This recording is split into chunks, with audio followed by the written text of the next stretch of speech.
दोस्तों, हम हर हफ्ते लेकर आते हैं एक नई रहस्यमयी और दिल को छू लेने वाली कहानी। कभी डरावनी, कभी भावुक और कभी-कभी वो जो कल्पना और भविष्य को जोड़ती है। अगर आपको हमारी ऑडियो स्टोरीज पसंद आ रही हैं, तो प्लीज हमारे चैनल को लाइक, शेयर और सब्सक्राइब करना ना भूलें। आपका एक क्लिक हमें ऐसी और कहानियां बनाने के लिए प्रेरित करता है। तो चलिए सुनते हैं आज की कहानी, एक रहस्य जो जुड़ा है अंतरिक्ष से, एक बच्ची से और एक सुनहरी बांसुरी से।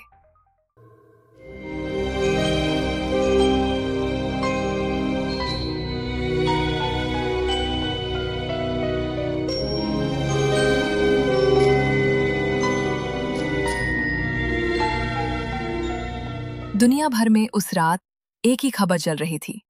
एक विशाल नीला उल्का पिंड पृथ्वी की ओर तेजी से बढ़ रहा था। वैज्ञानिक चिंतित थे, दुनिया स्तब्ध। असम के एक गुप्त लैब में प्रसिद्ध वैज्ञानिक डॉक्टर रिचर्ड भी इस उल्कापिंड पर नजर रखे हुए थे।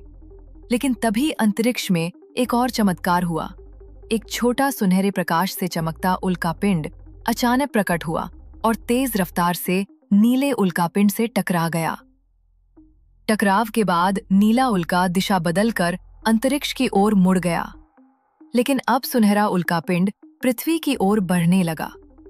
डॉक्टर रिचर्ड ये सब देखकर चौंक गया और तुरंत उस नई वस्तु की दिशा ट्रैक करने लगा। उधर असम के एक छोटे से गांव में 8 साल की लड़की मैनू अपनी मां रुक्मिनी के साथ रहती थी।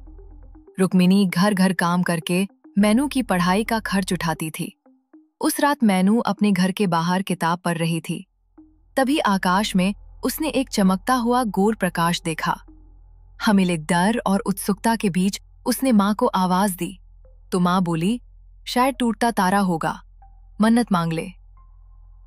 मैनू ने मन ही मन अपने खोए हुए पिता से मिलने की इच्छा जताई।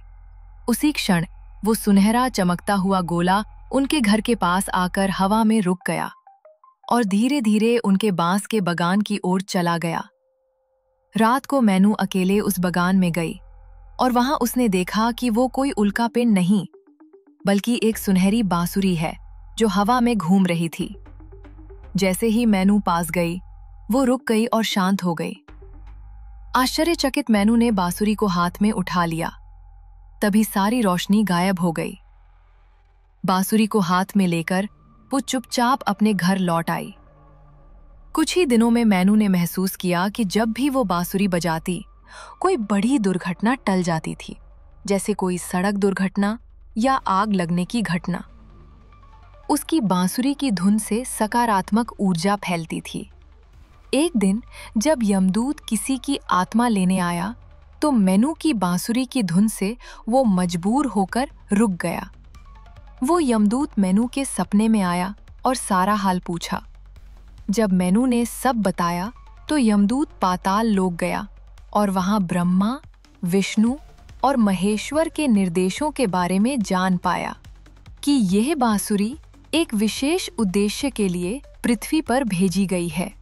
यही भविष्य में होने वाले काली और कल्कि युद्ध का हिस्सा है और मैनू जैसे कई बच्चे असम से इस युद्ध में महत्वपूर्ण भूमिका निभाएंगे। इसी बीच डॉक्टर रिचर्ड उस गांव तक आ पहुंचा।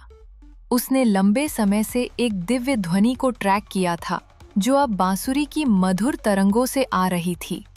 उसने मैनू से वो बांसुरी छीनने की कोशिश की और उसे धक्का देकर घायल कर दिया। लेकिन मैनू के 5 दोस्तों बिहू, पार्थो, जनम, बिदिशा और मोइना ने मिलकर डॉक्टर रिचर्ड को रोका और बांसुरी को बचा लिया। डॉक्टर रिचर्ड भागते हुए बोला, मैं फिर लौटूंगा।